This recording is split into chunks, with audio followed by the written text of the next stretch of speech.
Good morning my dear friends, good morning Vestige. 20 సంవత్సరాలు చదువుకొని ఏదో ఒక జాబ్ వచ్చిన తర్వాత మన చదువుకు సంబంధం లేనటువంటి జాబ్ చేసుకుంటూ కేవలం ఫ్యామిలీని పోషించడం కోసమే జాబ్ చేసుకుంటూ మనకున్నటువంటి కళల్ని మొత్తం నిర్వీర్యం చేసుకొని ఇక మన బతికింతే అని చెప్పి ఈఎంఐల ఊబిలో కూరుకుపోయినటువంటి నాలాంటి చాలా మంది జీవితాల్లో వెస్టీజ్ లాంటి ఒక ఆపర్చునిటీ వచ్చిన తర్వాత 45 సంవత్సరాలు నేను జాబ్ కోసం కష్టపడడానికి సిద్ధపడ్డా. ఆల్రెడీ 10-15 సంవత్సరాలు కష్టపడ్డా.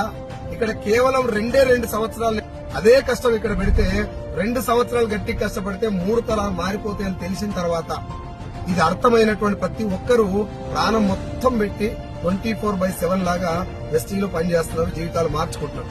ఇంకా చాలా మందికి ఈ చిన్న విషయం అర్థం కావట్లేదు. జాబ్ కోసం అంత సీరియస్ గా ఎందుకు పనిచేస్తున్నారు?